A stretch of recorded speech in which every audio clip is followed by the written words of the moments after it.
Hundreds of people right here in the St. Louis area are losing their jobs from federal layoffs or businesses needing to downsize.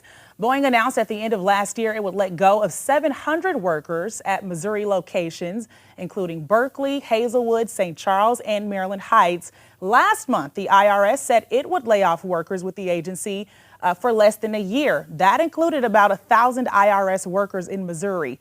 This month, the Homer G. Phillips Memorial Hospital closed for good. They let the whole staff go. And also Hot 104.1, the former hip-hop radio station, fired its whole on-air staff and became a simulcast of KMOX. So a whole lot of people in the St. Louis area looking for work right now, some of them for the first time in decades. Monique McKinney, an executive HR consultant, joins us live this morning with information for those people affected this morning. Good morning to you. Good morning. So first off, what should we do to prepare if we are wondering what's going on after a layoff, Monique? Yeah, so I would say some of the things that employees that are recently laid off should prepare is making sure that their resume is modernized, right? Making sure that they have a resume that is clear and concise and that it is driven by keywords.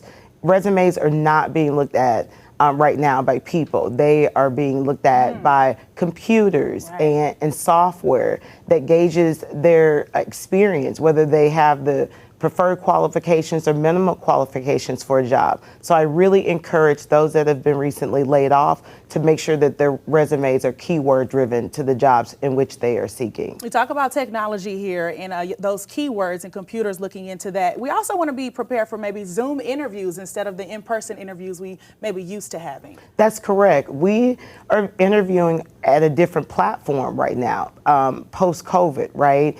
And so we need to be prepared for not only in-person interviews, but virtual interviews. So making sure that you have your 30 to 60 second pitch speech for your interviews if you're having to interview virtually, but also making sure that you know what it is that you're talking about, that you've rehearsed your resume and can really define your experience in that virtual interview. And Monique, you talked about some people may be interested in just switching gears altogether.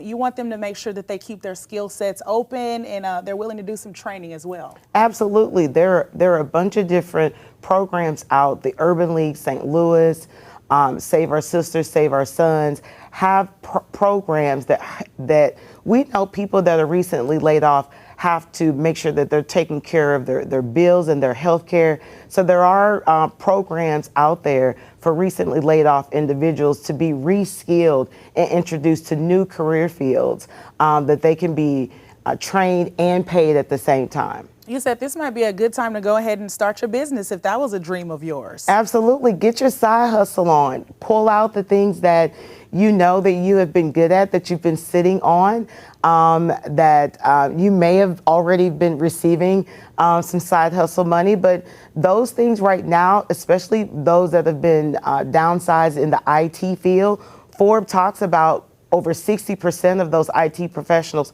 are creating their own careers, their own companies right now. Awesome. Really quickly, we've got to wrap up, Monique. Where can we find more information and possibly get you to help us navigate through this? Absolutely. You can reach me at McKinney at the Urban League STL.org. Awesome. Thank you so much for that valuable information this morning. You guys, if you need to hear that email address again, go to our website, fox2now.com. We'll have this interview posted there for you in just a few.